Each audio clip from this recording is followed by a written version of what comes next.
All right, we are live and I see the audience trickling in. There are already 26 plus people in this room. I'm going to wait for a minute before for everyone to join. In the meanwhile, those of you who have joined and are able to hear me, this is the audio test as well. In the chat, let us know the city you are dialing it from. So if you're dialing from outside of India, also let us know the country you're dialing it from. It's always good to know where our audience is coming from. So just in the chat very quickly, just let us know the city and country you're dialing it from. Okay. I'm going to give this a minute. I'm suspecting that Zoom is still connecting for a lot of people. So I see Agam, Amir, Abhinav, Akanksha, Alifia, all of you have joined the session. Those of you, if you're able to chat and if you're able to post it in the chat window, let us know the city you're dialing in from. Right, I see the responses coming in. I see uh, Owais has dialed in from Lahore, Pakistan. Welcome, Owais. It's good to have you in this session. We have over 182 people already in this session. So I'm guessing this session is, the internet, the Zoom is still connecting for a lot of you. Great, I see the responses coming in. I see Sophia from Delta State in Nigeria, Eugenia from Accra, Ghana. Welcome, Troy. Thank you for dialing in as well and joining us. I see Krish from Bhubaneswar, Odisha, India. Uh, I see Shreyans from India as well. Seema, we have someone from your state as well. So I understand you grew up in Odisha as well. So yeah, welcome Krish. Thank you for dialing in. Aditya is dialing in from Jaipur. Sohani from Delhi. So welcome all of you. I wanted to take this minute, and give time to the others who are still connecting. With that, let me start off with my introduction. My name is Sanjay Dhingra. I'm one of the co-founder and the chief operating officer at Seed Global Education. Those of you who have not interacted with us previously, just to tell you about what we do at Seed is that we specialize in facilitating such interactions. We work with over 100 top schools across North America, Europe, and Asia, facilitating either online or in-person interactions with many of them. We also run a special scholarships fund, which is over $6 million, which is applicable for students who are looking to study abroad. This covers a lot of the schools that we partner with and more as well. There are scholarship awards that go up as high as 100% for certain schools. And of course, these are merit-based, but these are committed scholarships from the school to the scholarships fund. Besides that, as I said, we bring together events in India, Africa, Middle East, and also Southeast Asia. I'm myself an ex-admissions officer. Those of you who are from India would know about this school. I used to work with the Indian School of Business and co-founded Seed Global Education in 2020 to give an opportunity to candidates like yourself to connect with your aspirational and top schools.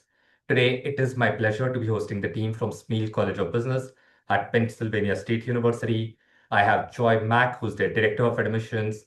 I'm also joined by two of the alumni. So I have Hafid and Seema, who are the alumni of Smeal programs, who have joined us today. We will be interacting with all of them shortly, but just to tell you about Smeal, Smeal does have a number of one-year residential master's programs. These are in accounting, business analytics, finance, real estate analysis and development, supply chain management, and also a one-year MBA program. All of these are STEM designated. So there's a certain perk or privilege to pursue a STEM designated program in the US. It gives you an extended option to extend your OPT for up to 3 years. We will learn about all of this when we speak with Joy, Hafid, and Seema. So I'm going to bring them onto the panel very shortly. But before we do that, I quickly want to run our poll for this evening, which is going live on your screen right now. My question to our audience today is, what is your primary goal for wanting to pursue a US graduate degree? I know there's a lot of news coming out these days, so there may be some people who are ambivalent. So in case you don't want to address it specifically from a US viewpoint, you can also tell us from generally what is your goal or what is your primary reason for wanting to pursue graduate education outside of your home country. That would be an indicator for us to know what is the driving factor or decision-making factor that inspires or motivates top candidates like yourself to pursue education outside your home country. So the options being, is it to build a global career with international exposure? Are you looking for some specialized skills for career development, for employment opportunities?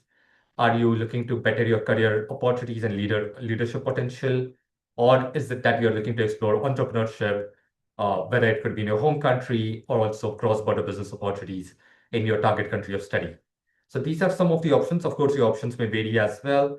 In case you have a really unique option or unique reason for wanting to pursue graduate management education, outside of your home country, you can post it in the chat. But if it's one close to one of these four options, just select that option and let us know what is your primary goal for wanting to pursue graduate education outside of your home country. All right, I have over 50 of you who have responded. I'm going to keep this poll live for another few seconds, so make the most of it. Please do respond. It's always good to know what is that motivating factor driving our attendees into these master classes.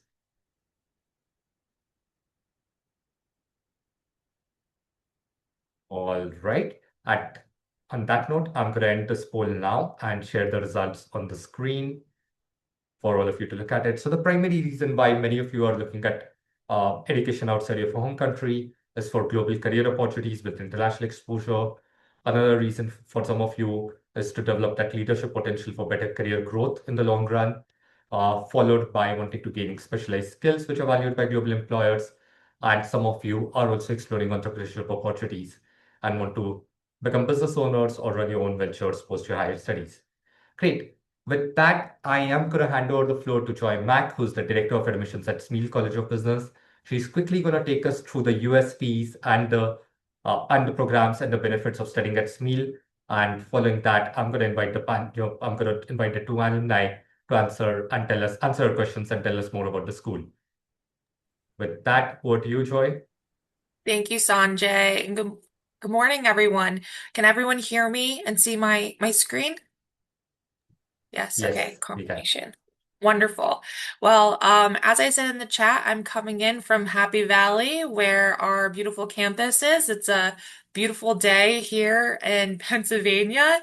The sun's out. We have a little snow on the ground, believe it or not. But it's a wonderful, wonderful, wonderful winter day.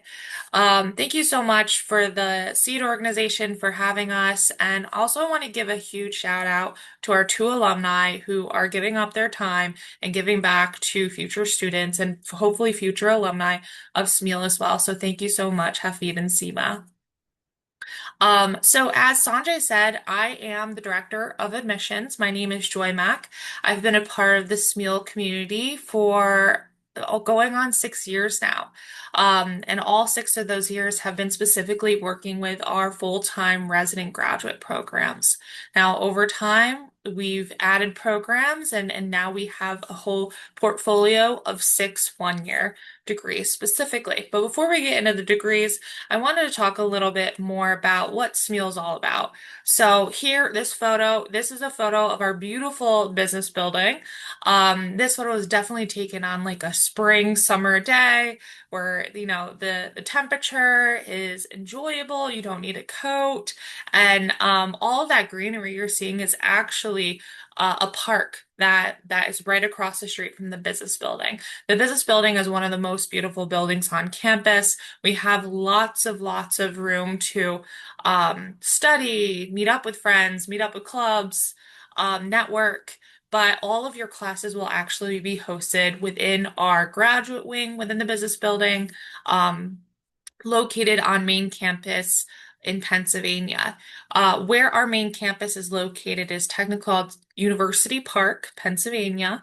And University Park is about 4 hours drive from New York City, 3 hour drive from DC and Pittsburgh. So it's very centrally located to some major hubs around the US. The one thing that we really try to emphasize here at Smeal is that we want to be a partner for you, not just during your time in the program, but for life. So at the Smeal College of Business, we develop lifelong partnerships by inspiring learning and fostering connections. We believe that we're better in business together. So this is a true model of ours, and I think really demonstrates the relationships that we create with our current students and our alumni. And a really great example of this is just having Seema and Hafid here today to give back. Part of this partnership, you definitely won't be alone. We actually have 96,000 Smeal alumni, specific business alumni that you can connect with. And then overall here at Penn State, 800,000 Penn State alumni out there to network. We have one of the largest networks in the United States and also in the world. So it's a very, very powerful brand and very powerful institution to be a part of. I wanted to start off by introducing our leadership team. So we have our dean, Dr. Corey Phelps, who stepped in the role about a year ago. He just set his 5-year plan to be top 5 in 5, meaning we want to be a top 5 business school in the next 5 years. He is certainly changing things around in a very exciting way. After that is our graduate programs are led by Dean Cameron, who's the Associate Dean of Professional Graduate Programs. And then more closely, these resident programs are overseen by Dr. Erin Long. She oversees all units in terms of admissions, career services, and advising to make sure that your experience from start to end is seamless and you feel supported. The 6 programs that we have, again, are all 1-year full-time resident programs. We have a master's in accounting, master's in business analytics, master's in finance, a 1-year MBA, a master's in real estate program, and a master's in supply chain management. Now, as Sanjay said, there are some commonalities in these programs. They all can be completed in 9 months. All of these programs are STEM designated. All of these programs do not require work experience, and they do not require the GMAT or the GRE. Now, you're probably asking yourself, what do you require? We require that you have a vision and a purpose of why you are in this program. We want to make sure that what's motivating you to go to grad school, specifically here at Penn State, aligns with the resources that we have available to you. We want to make sure that your motivations and what we can offer are going to align so that you can ultimately reach those goals and be successful alumni after your time here at Smeal. So I'm going to spend some time going to each program specifically quick. But before I do that, I wanted to introduce my admissions team. So again, my name is Joy Mack, Director of Admissions. And then we have 3 recruiters. So we have the Associate Director, Sarah Belinda, who is the lead contact for the MBA and the real estate program. Then we have Tasha Berman, Assistant Director, lead contact for the Masters of Accounting and Masters of Supply Chain. Nevika Molinaro, Assistant Director, lead contact for the Masters of Business Analytics and Masters of Finance program. And then we have our Assistant Director of Ops, who handles all things behind the scenes, including your application and all of that information, Nicole Peggs. As I said, our Masters of Accounting program can be completed in 9 months. Is STEM designated, does not require GMAT, GRE, and is 33 credits. The Masters of Accounting program is going to help you qualify for the CPA licensure here in the US if that's something that you would like to acquire. In this program, we have 2 tracks, a traditional track, which probably teaches more towards that CPA licensure, or we have a more modern track in business analytics. This program typically enrolls about 40 to 60 students annually, and it's one of the longest standing programs that we actually have in our portfolio. Next is our Masters of Business Analytics program, just recently changed to a 9-month program. That's new this year. It used to be a 12-month. Again, STEM designated, doesn't require testing, 30 credits. This program in particular really covers what the idea of business analytics being in the business world, right? Understanding how do you take data to make business decisions. How do you understand data on step 1? How do you predict what data is going to say? And then how do you prescribe data? So a few of the languages that we will work with during the program are Python, Power BI, Tableau. A really, really strong program, especially for the times that we're in with AI. Next is our 1 year MBA, a 9 month technically program, even though we call it a 1 year MBA. Again, STEM designated, no testing, 35 credits. This program is built to offer a foundation in business concepts. So if you're someone coming from a technical background or coming from a humanities background, pairing that with the 1 year MBA becomes a very strong combination. It's going to allow you to add new skill sets and elevate whatever prior experience you've had prior to coming into the MBA program. Now, the outcome of this MBA is varied. About in the last couple of cohorts, about 60 to 70% of students are coming in without a business undergraduate degree. So we have a room full of engineers, room full of philosophers, maybe econ students. It's a very varied group, which are all there for the same purposes. They're all there to elevate themselves and see themselves in a future leadership role. Um, this program in particular does require 1 week global immersion trip. Previous locations were like Vietnam, Turkey, Peru. This year we're going to the Philippines, um, Romania, and South Africa. So a really great trip. Again, 1 year MBA. Wonderful, wonderful program. I'm sure you'll hear more about it later. Recently, last year, we also started a hybrid MBA. Now, I don't foresee this being very popular with international students because it will not support an F1 visa. However, if you would like to come participate, the in-person component of this hybrid MBA starts at the beginning of each semester. So if you want to come to the US at the beginning of each semester, just for about a week or less, actually, and that's feasible for your schedule, then this could be a very viable option. This hybrid MBA is requiring 2 years to complete. Next are Masters of Finance. Again, I'm a broken record, 9 months, STEM designated, no GMAT, 31 credits. This program in particular, I think the biggest selling point is how it prepares you for the CFA level exam 1, 2.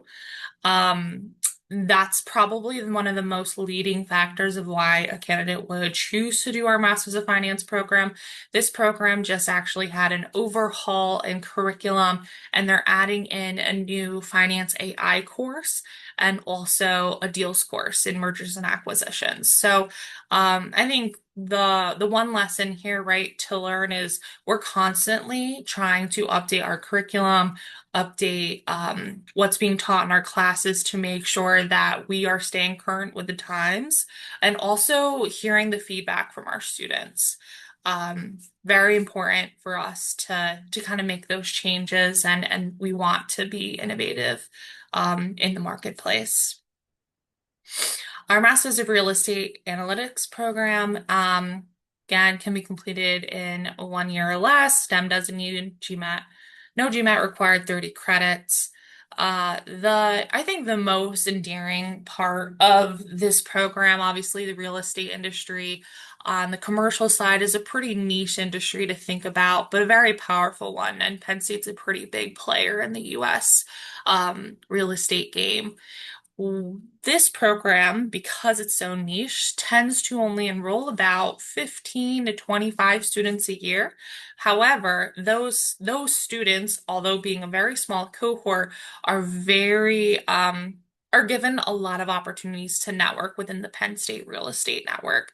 About once a semester, they're doing trips to New York City, DC, Pittsburgh to kind of really physically go and network with industry professionals and connections that we have within our real estate department. In this program, you also have an option to get into research a little bit more if that's something that you're interested in. And then last is our Master's Supply Chain program, 9 months STEM designated, no testing, and 30 credits. This program is a flagship of Smeal. Supply chain has probably been one of our strongest departments within the entire academic college for quite some time now. Um, Again, ever-changing curriculum, looking at adding in AI courses here soon in the future. So really, really interesting. Now, one of the cool things about our programs is that you do have the ability to customize your your experience. You can do a couple of our programs. You can pair them and create your own 2-year plan. There's a lot that can be done. And if you only are interested in one degree and don't have a second year to do a second degree, you could also look into adding in one of our graduate certificates free of cost if completed during the program. So currently, I think we have about 13 certificates listed here that our team can enroll you in. I know I'm running over time, but real quick, I just wanted to talk about the Smeal support for students, in particular international students. So as an international student here at Penn State, you have three main areas of support. First, you're going to have an international student advisor. This international student advisor is coming from the Penn State Global Office, which we lovingly call ESA. ESA will be there will be an ESA officer assigned to you shortly after you deposit.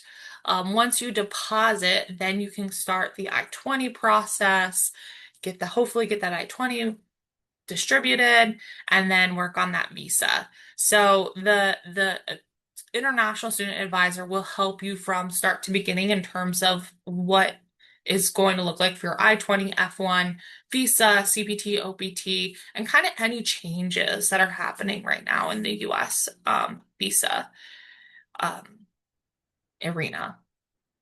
Next, it will be the career development support. Obviously, this is a very hot topic, understanding what career resources you'll have. Now, this dedicated staff is a team of 4 at its fullest. Currently, it's only 3 because we have a vacancy, but they are dedicated staff to only our graduate programs.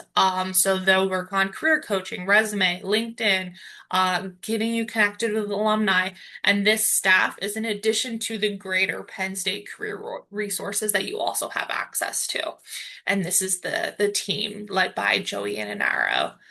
Last but certainly not least is our academic student success team that allows you to receive guidance in terms of how to, academically be a success here in our programs. You'll be assigned an advisor the summer prior to you starting the program. Um, and we'll work with you throughout the entire completion of the program. They will cover course planning, degree progression, if you wanted to add one of those graduate certificates, and definitely coordinate with some of the other supports that I mentioned previously. And this team is led by Andrew Murphy Faust, along with her advisors, Tammy, Jen, and Lakin. So admissions process, very simple. It's an online application, very straightforward. Now for international students, we will require either the IELTS exam or the TOEFL exam. That is a policy that is held by Penn State, not necessarily Smeal. But in addition to the online application, you'll also do a virtual interview and essay, which is a custom link sent directly to your email. Couple of deadline reminders. We're coming up to February 1st, which is our recommended deadline for international applicants if you are thinking about applying now. If you're applying for next semester, I always tell people the earlier you apply, the better you have chance of getting admitted. It's less competition. It gives the admissions team time to work with you if there are any discrepancies. So apply early because it has a lot of benefits. Again, we want to be not only a partner, but a business partner for you for life. Can't beat it. That's a strong alumni base that, we would welcome you to be a part of. So I think that is the end of my presentation, Sanjay. Great. Thank you for that, Joy. This was extremely insightful. I'm going to add myself to the spotlight as well, and I'm going to bring in others.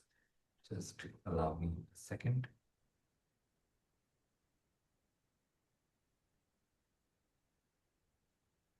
All right, great. So thank you, Joy. This was extremely insightful. I do see some comments come into the chat. So Komal is mentioning that she's deeply impressed by the presentation. She's looking to pursue her studies at Smeal and yeah, looking to build a career post that. So with that, to our audience, a quick reminder, we saw what Smeal has to offer. So Joy took us through her detailed presentation. With that, I also want to invite the two Smeal alumni who have joined us on the panel. This is Hafid and Seema. Hafid and Seema, if I can request each of you to do detailed introductions for yourself, tell us about what you pursued before going to Smeal, how was your experience over there, and what are you doing currently? And post that, we'll jump into questions. Hafid, if you want to start. Yep. Thank you so much, Sanjay and Sid, Global Education. Joy, it's good to see familiar faces. Seema, I'm happy to be here to share this space with you guys. My name is Hafid Mohadi. I was born in Kuala Lumpur, Malaysia. I did my undergraduate actually in Penn State in petroleum and natural gas engineering. I graduated back in 2017. Then I started working as a production engineer with Schlumberger since 2018 until now actually. I graduated um, in the one-year program, the MBA one-year program at Smeal last year, 2025, and currently I'm still working with Schlumberger. So my job as a production technologist, I work basically managing oil field in the upstream oil and gas operation. My background is in engineering, technicals, and at the same time, while I was doing the MBA, I was doing another certificate as well in artificial intelligence and machine learning. So right now, my career sits, like in the intersection between engineering, business, and technology. And yeah, I'm looking forward to share how, Penn State Smeal graduate education helped me to build a global career. Thank you, Hafid.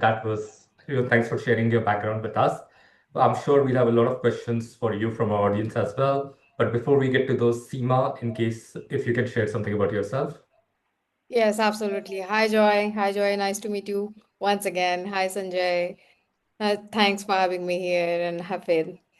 So, giving a little bit introductions of myself, like right now I'm in Delhi and working for this US-based company, which is Renovator Supply and Inc. So it's a hardware-based company which sells the hardware in US and Canada and other few other markets.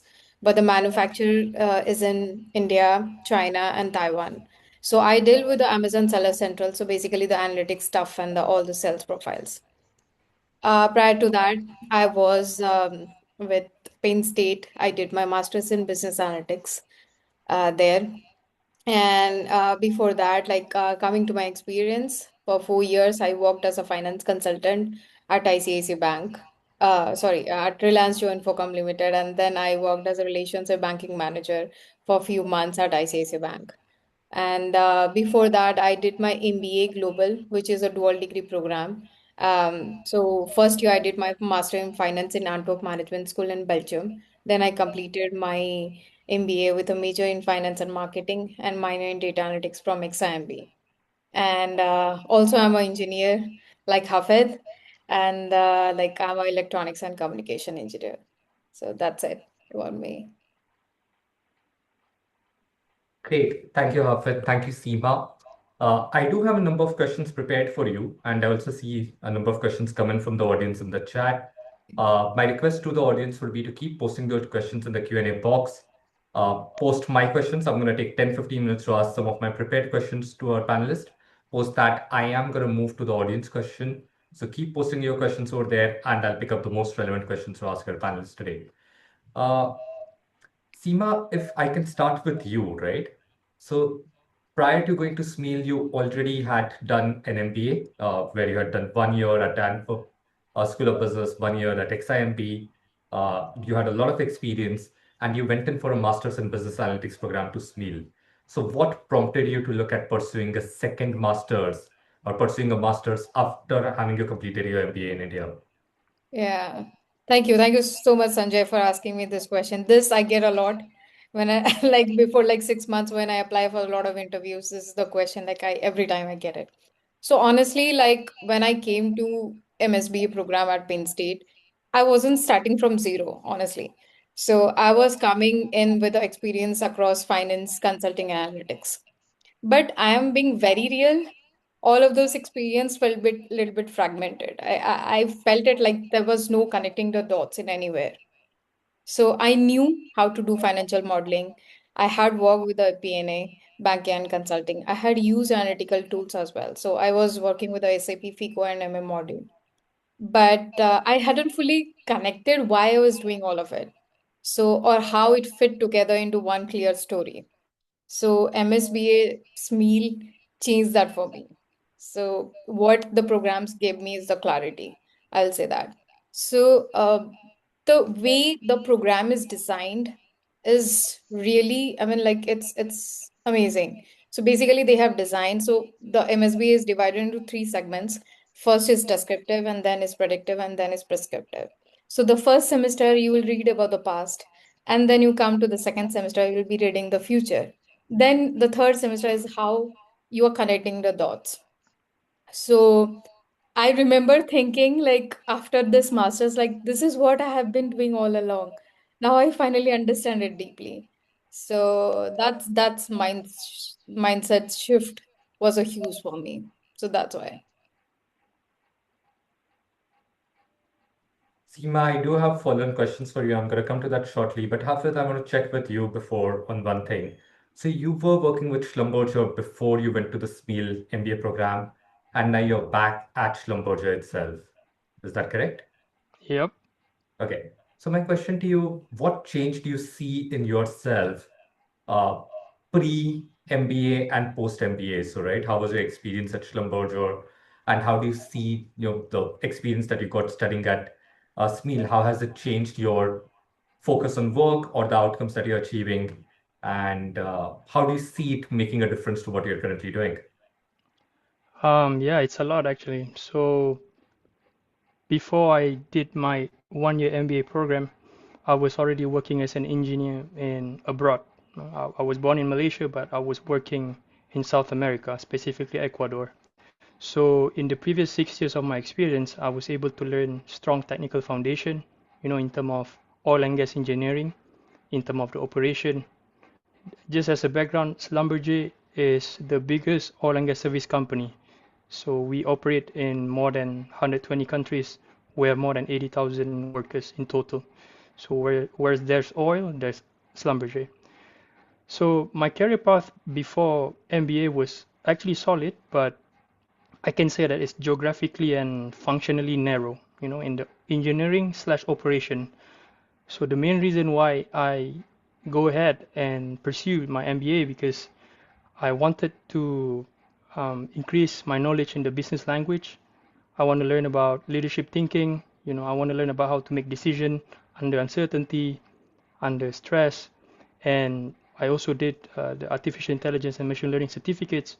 Basically, just to learn on the technical literacy that is beyond my oil and gas core domain. Not to become a data scientist, but in the future to work with technology strategically. So all of this knowledge helped me to no longer tie to a single expertise, which is oil and gas upstream operation, or a single country, which is South America. By getting the certification at Smeal in the 1 year MBA, I can now operate, in a bigger domain, in the oil and gas, in the business, technology. I learn about business strategy, and trust me, this combination is globally needed. It's not just a country specific or a company specific, but this is a trend that as the world become more globalized, this is what is needed. Whether you come from engineering background or finance background or whatever. So for me, the change it doesn't change me professionally per se, but it make my profile become more transferable globally. Sanjay. Absolutely. So global mobility is one of the reasons why a lot of students from Asia, Africa, Europe, even South America are looking for higher studies. It's of course an opportunity to study in a different market, different country, assimilate with the culture, understand the various. It opens your eyes to the global opportunities. There's so much happening across the world. I think once you get out of your comfort zone, it's when you really start evaluating those opportunities and start thinking about them. So absolutely makes sense, Hafid. Uh, Seema, I do want to come back to you and touch upon one aspect and maybe try drawing a comparison between the education systems. So you already had done your MBA in India, you studied at a prestigious institution, you studied at XIM, Bhubaneswar, so very prestigious college for management studies, and you went in for a master's at Smeal. So if you can touch upon how did the teaching between, let's say, XIMB and Smeal differed? Both have great faculty, but what was the differences that you saw in the pedagogy, in the teaching approach, and the mindset development that you saw happening at each of these institutions? Yeah. Yeah, it's a really a very good question. So while I was doing my MBA, I remember it's more like, I mean, there are like a huge difference between India and US. So the education system in India is more like you have the fixed curriculum. You know that this is the syllabus, and this you have to do it. That's all. But in US, they will just give you the ingredients, and you figure it out what are the recipes that you are gonna make. So, I mean, in the other way, the person whomever wants to excel it, they can excel it at any positions.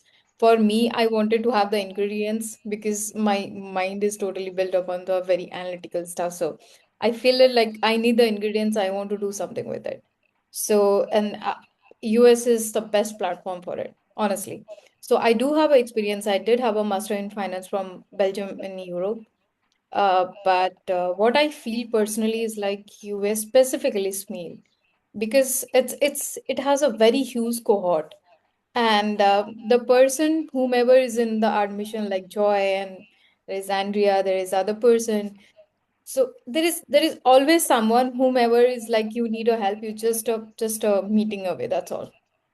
So what change in me is like I do have this perspective now that I can do it rather than have like just this is in the agenda, I will have to do it. No, I will figure it out. I will discover something new. So that perspective changed after coming from US. Awesome, great. So you did talk a little bit about culture, and Joy, I want to bring you in over here for your perspective.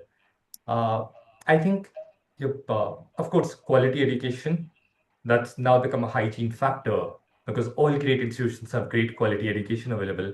But I think it's the culture of the institution that makes a big difference as well. And very often students don't think about that.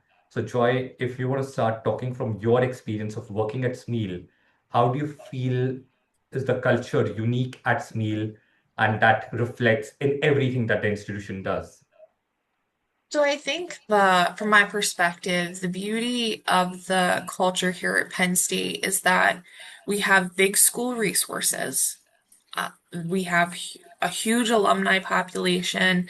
We attract very, very big companies to recruit here on campus. So we have the big school resources, but we have that small school community where you really get to know the people that are sitting next to you in class. You get to know your faculty at a first name basis. You get to know people outside the classroom. So from my perspective, I think that's the biggest benefit is that you're not just a number here, especially in our programs. You will feel support. Hopefully, our goal is that you feel supported. You feel as though you have a team behind you and that you're not alone.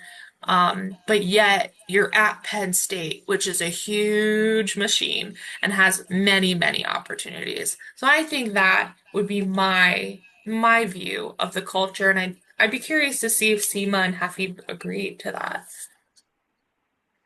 Okay, I'm Yeah, gonna give them a chance to share. Go ahead, Hafid. definitely. I totally agree. Especially, I would say that, the main reason or the main goal of pursuing a US graduate degree, especially in Penn State, first of all is the brand, the Penn State brand, right? With the brand, of course, it's recognized globally. State is a big school, as Joy said, with big alumni. We were one of the biggest alumni in the world. And especially when you have Penn State on your resume, in terms of the recruiter filtering advantage, you get that. But I want to re-highlight your point, Sanjay, in terms of the quality of the education that you will get, because you're not only getting professors that know the domain of what they're teaching, but you also get a good support in terms of the academics, in terms of career, in terms of the admission. And I have to re-emphasize as well in terms of the alumni, right? Because alumni network work studying in present here in the US is different compared to the LinkedIn connection, right? It's not the same. And of course, last but not least, I would say like the other primary reason to go to the US graduate, especially Penn State, is the unique American experience that you will get as an international student. Great. Seema, anything to add on? Yeah, I mean, like they almost cover like 60%, but 40% is like the culture, as you have mentioned. But like you are home away from the home, you feel like that emotions. For example, like they celebrate every festivals, like whomever is there. For Indians, they follow like Diwali, Holi, and like specifically designed in a hall. And also we have few Arabian festivals. I remember I was eating hummus. So you don't feel like that you are away from the home. And if you feel like talking and like just to talk, like if you just want to vent out like I'm feeling lonely or I'm feeling something, they are just there. They are just the person is not just our admission director or someone. It's just like a friend or something, or you can tell anything. So I have a lot of connections with the university, and it's also it has a huge brand. I remember like while I was traveling, so it's like Pennsylvania State University has actually banned if you just say it, and they will just know it by their name. Awesome, great. So just a trivia over here. In fact, Smeal was one of the three colleges I applied for my MBA. And I did get rejected, by the way, so I would need to confess this. I remember Joy wasn't there to admit me then. So, but I did get rejected. It was one of the only three schools that rejected me. So it's always been an aspirational college. This was way back in 2011. But yeah, I discovered the brand during that time. I was doing a lot of research on potential schools, and Smeal was the only US school I applied to. And my research at that time was accurate enough to find out the hidden gem in the plenty of opportunities that are out there. Great. I do want to touch upon some more questions, and I want to start picking up audience questions as well. But before I go to that, Joy, I want to ask one question to you, and this is from the perception I had when I was applying. Smeal is very well known for operations and supply chain. It is known that's the specialty of the school. But you, of course, do have other areas for specialized masters and, of course, quite a few specialization options in the MBA as well. So, what would why or how would you put it to a candidate who's looking for, let's say, a specialization in marketing, finance, or a non-operations domain to think about Smeal as their target school as well? So, I feel like we're gonna sound like a broken record, but having the alumni base that we have, whatever industry you're looking to go into, and I'm sure, many of the companies you're interested in, we will have a connection. And I'm sure that's an answer that many schools will have, oh, our alumni are so active. I am so thankful to say that I'm not just saying that. The proof's in the pudding, right? We have alumni here. Well, coming back, I have alumni constantly reaching out to me on LinkedIn, on email, saying, "Hey, Joy, how can I give back my time? How can I get involved?" We have active mentorship programs, not only for when you're a student, but also when you're an alumni. And so, Sanjay, you're right. I think the bread and butter for Smeal, what gets us on the map is our operations and supply chain. But our other academic departments are stellar, and we have some stellar alumni coming from those disciplines as well. Super. Uh, Great. Sorry, I did have a question in mind and I'm now just struggling to remember that. So I'm going to jump into the audience questions over here. Uh, just a quick reminder to the audience, we do have around 15 more minutes, so feel free to post your questions in the chat, in the Q&A box, actually, not in the chat. Joy has already responded to a few of the questions posted over here. but I'm going to pick up some more as well. Uh, Actually, the very first question I see is around the Smeal culture that you can't find on the website. This was a question asked by Vedant. Vedant, your question, I believe, is already answered because I touched upon it already. So that's there. Joy, one question which you responded in the chat already was around application fee waivers. In case you for the others who missed your response in the Q&A chat, if you're comfortable sharing whether Smeal offers an application fee waiver, and if not, then your reason that you posted in the chat as well.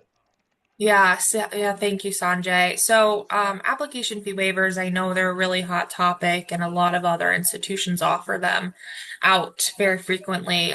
We've made the conscious effort to decide not to offer application fee waivers and instead use our resources to keep that cost low for you. So the application fee for international students right now is $85. From what we've benchmarked, compared to our competitors, we work very hard to keep that cost low for you all. But in result of that, we do not give out application fee waivers, and we don't have any currently active right now. Hopefully that is, you know, I don't know, motivating for you all. We hope that those who decide to move forward with an application, is very serious. I think also in the other questions that I answered previously, it's like, how do I submit a strong application? And there's no real recipe to it other than confidence. We want to know what's motivating you to come to Penn State. We want to know what specifically you're interested in getting out of this experience. And we want you to be confident that this is the program for you. So with that confidence, hopefully you're doing your research, you're coming to more events like this, you're connecting with alumni, students, and the admissions team to really figure out if this is the place for you. And if it is, an $85 investment in this application hopefully is going to be worth your while. Perfect. Great. Thanks for that, Joy. I want to take up a question which has been asked by Bharat, and I do want to combine some more aspects to it. So his question is, how does the schools actively support students who want to work outside of the United States? So looking at global career opportunities. So Bharat, your question is right apt because we have two alumni of the school who actually work outside of the United States. So I know Hafid is moving to an opportunity, I understand, in Africa somewhere. You said Libya, right? Hafid, is that where you're headed next? Yep. Okay. And Seema, you are in Delhi, you work out of India as of now. So do you want to touch upon firstly, how did you end up finding these opportunities? So this is, I'm combining a question which has been asked by Dilshan in the Q&A box. So his question is, how did you land your first job post a program? Was it website, a friend, a professor, school support? So how did you get that opportunity? And once you are already an alumnus, how does the school actively support you in your career journey, which is outside of the United States? So, Seema, do you want to go first?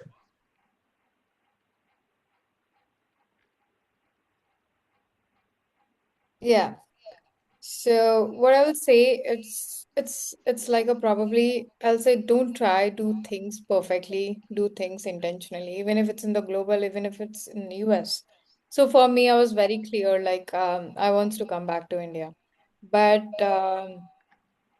you like there are a few things I will advise. First, take your academics seriously, but don't treat them as a very isolated from your career. So for example, every project, case, assignments is a chance to build, like I will later tell in the interviews. Instead of asking, will this be on the exam? It's better you ask how I can gonna explain to a recruiter. And second, I will go like network like a human, not like a job seeker. There are a lot of career fair will happen. So one is the winter career fair is the huge one. There will be a lot of companies coming in. There will be the recruiters. So giving me one of my examples, some of my best conversations came when I stopped asking for jobs and start asking for stories. Like how did you end up here? So you get a lot of examples out of it even if you are applying to India. So I remember I started applying to jobs in India from January itself. So I used to attend a lot of interview calls at a night, and I do have a class in the morning. So it's not a choice, it's the need. So you have to do that in that way. So talk to professors. They have a very, very good alumni connect as well. They will guide you through. And apart from that, there is a career advisor in Smeal as well. They will always be there with a lot of genuine curiosity. So last, start a job prep early. Like what are the segments you want to target? So earlier I was working with the finance, but I wanted to move to analytics or supply chain. So you target the companies, those are specialized, like where you wants to go. Then those companies are opening and whom you want to connect. For example, I'm targeting to associate jobs. So you try to connect with the people, those are VP or senior VP. So, and what I'll say, and finally, be kind to yourself. Don't overburden yourself. When it is gonna come, it's gonna come. But you have to give 100% efforts almost every day. So at least 100 applications or 50 applications. There are a lot of job portals. For examples, while I was in the US, you can use LinkedIn. It's a huge portal. Like you can connect to the people. They will tell you the stories. Schedule a call with them. Talk to the person just to know and have a lot of curiosity about the company, about the profiles and all. So I will say that that helps me a lot. Makes sense. Thank you for that advice, Seema. Absolutely, effort is required. You go to any school, the effort to network, to find the right opportunities, and being genuine in the process, I Yeah, think plays a crucial role. I think one point I'm going to add on is to have that, at least during the course of the program, try to build that clarity. Otherwise, many students go all over the place. They try to apply to many jobs where there's no connection, no yeah, fit, just to your carpet bomb. But yeah. per se, I have realized that strategy doesn't work. The carpet bombing just distracts you from your real goal. So it's better to be more specific rather than all over the place. But Hafid, if you want to add on to this, what Seema said, Yeah, so as a Penn State graduate trying to get a job globally, in terms of what the school helps to do actively for you, first, when you were enrolled, the career service is very strong. So they do a lot of events to make sure that your resume is, on top of the game. They help you on your interviews preparation. They even have a specialized program for international students, especially for English for interviews, English for business. So make sure that when you are in the program, you make use of that because events are there. It's either you want to take it or not. So that's when you are studying. So after you study, as I said before, Penn State brand is big. Even like the company I'm working with, they're basically looking for people from Penn State. So, by having Penn State in your resume, it helps you in your resume. It helps the recruiter to find your profile. And with the big alumni network that we have, it's easier to get into an interviews as well. So Penn State also have a quite, you can say, deep alumni contact networks. So you can just talk to the career service. You can ask, hey, who work in this industry, who work in this country. They might be able to find someone in that specific industry or specific country you're looking for. So the chance of you to be able to be connected to an Penn State alumni is high. So at least in my case, by bringing Penn State brand, and by graduating in Penn State, and at the moment it was one of the best program in oil and gas, it really helped me to get the job where I am at now. So yeah, that's my comment, Sanjay. makes sense. Great. So thank you for those comments. I do want to touch upon a hot potato topic right now, which is around studying in the US because there are perceptions, there's a lot of news coming about visa policies being changed. There's been news around some additional cost being affected onto the H-1B visa, and students are confused, right? People are evaluating a lot of options. So for our audience who are currently undecided or sitting on the fence about pursuing higher education in the United States, if any of you want to give advice or give them some insights on how they should think about the whole market or the destination that they want to go and study. So, Joy, if you want to start first from a school's viewpoint, what is your opinion to students who are currently worried about the changing regulatory environment? Yeah, it's definitely understandable that you're confused or uncertain. And, I think this is partly why we're doing partnerships like this, just to kind of address the situation and ease some nerves. I think one of the strongest benefits that we have here at Penn State is our global programs office. That international student advisor that you'll be assigned, that advisor can help you guide you through any kind of changes with an I-20 or F1 visa, help you understand if there are any changes with CPT, OPT.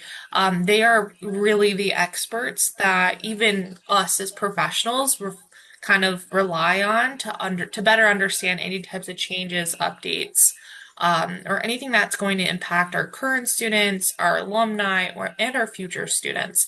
So I think, again, just to reiterate, the biggest benefit that we offer here at Penn State for international students is that we just have a dedicated department here at main campus that helps specifically international students navigate changing policies and whatnot.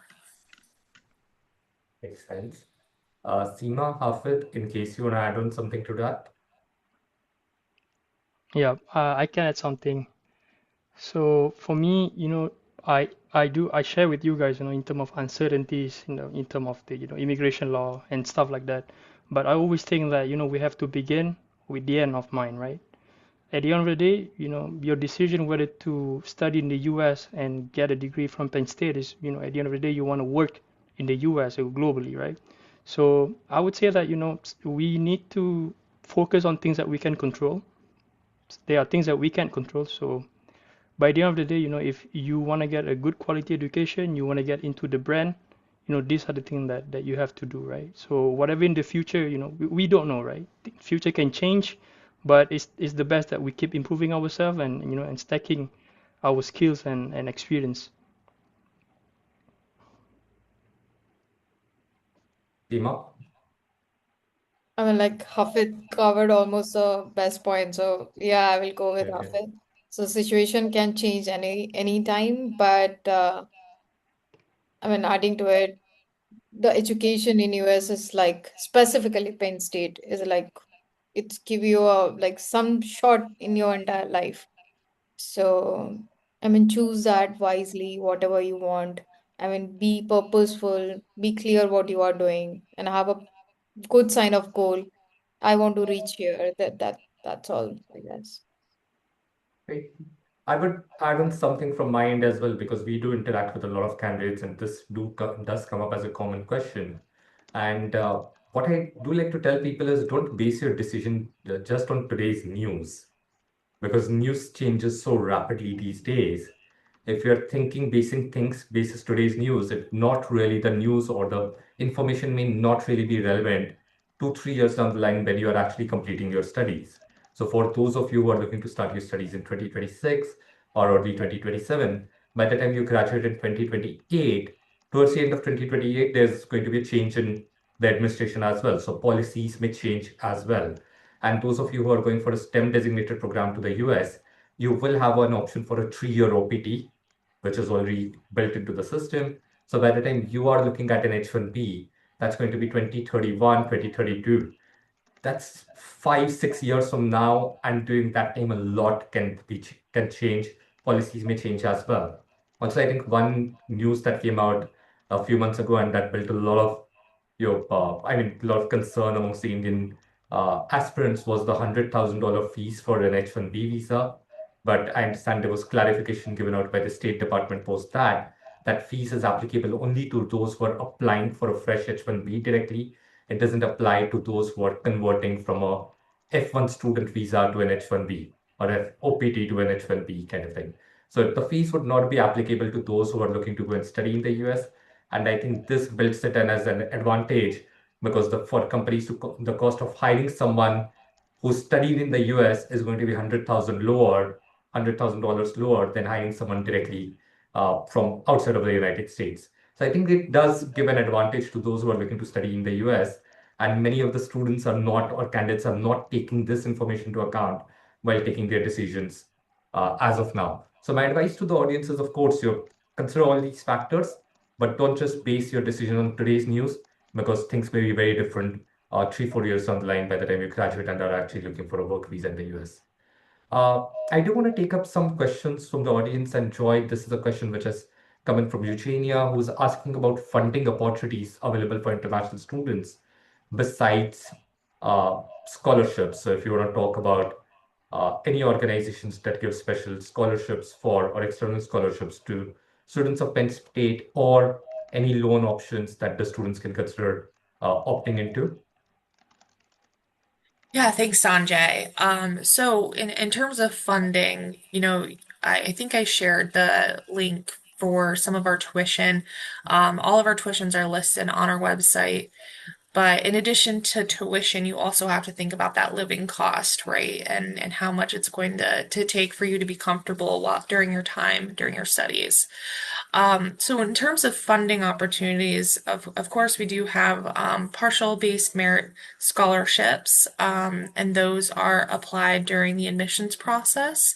In addition to that, we do participate in the SEED scholarship program and offer a 50% scholarship and I believe two 20% scholarships. But there are other resources within the Penn State network, right? Global programs tends to have opportunities for international students specifically for funding. There are different endowments that are specific for international students. We also have just kind of some resources on campus in terms of, making sure that you have food, making sure that, if you become in a legal situation, we have free legal services for students here. So we definitely have some varied resources here on campus for international students to take advantage of. Great. Thank you for that, Joy. Just to add on a few more points on my end. Of course, scholarships is one, but getting loans is fairly easy as well. There are many organizations that do either collateral free or collateral loan. There are international organizations like Empower Prodigy, which covers funding as well. So those are pathways to look at. Joy, if it's all right with you, at Seed, we do have a vertical which does advise on loan options, helps the candidates evaluate on various loan options. So if any of the audience, if you're looking for guidance on that front, feel free to reach out to our team. You can email us or you call us or connect with us, and we do a complimentary loan advising service as well to help you evaluate the various options that are available to you. All right. With that, I think we have answered most of the questions. I think there's one question. Always, I think your question was also addressed. Joy did talk about the scholarships. The idea is, well, your profile sounds interesting. You do help founders from underserved market with, uh, kickstarting their ventures. You do guidance for that. To be considered for the scholarship, you first need to apply to the school, I believe, without looking at your full application, without doing the detailed evaluation. No school can tell you what is the chance of getting a scholarship or what is the amount of scholarship that would be possible. So my advice would be to go ahead if Smeal is one of your target schools. Please do go ahead and apply. Joy did mention that February 1 is the priority deadline for international students. So I would recommend submitting your application before that. You have around 10 days, in fact, 12 days before that deadline. So go ahead and make a strong application. And basis your application, Joy and her team can take a call on what kind of scholarship you'd become eligible for. Would that be all right, Joy? Does that make sense? That sounds like a plan, Sanjay. Great. All right. Uh, with that, I do want to wrap up this session. If any of you have more questions, feel free to write to Joy's team. So feel free to reach out to the school, Joy. If you're comfortable sharing an email address on which they can reach out to your team to, please do post it in the chat. And those of you who are looking for any further guidance from Seed Global Education, our team, whether it's for the scholarships fund that we run or the opportunities we make available for you to connect with schools like Smeal, please do reach out. We'll be happy to help you in your journey. We do a complimentary, no cost, free advisory service. This is just to help you evaluate options or guide you on the right programs or schools to look at basis your profile. So if there's anything we can help you with, please do feel free to reach out to us as well. With that, I want to take everyone's permission to wrap up this session. We are slightly over time. So I want to wrap up this session by thanking Hafid, Seema, and Joy for joining us on this wonderful session. It's been very enlightening and insightful. So thank you to the three of you for joining us on this interaction. Thank you Thank so you, much. Sanjay. Thank you. Thank you. Thank you, guys. Have a great rest of the day, evening, and all the best to everyone who are looking to start their studies in 2026. Take care. Bye-bye.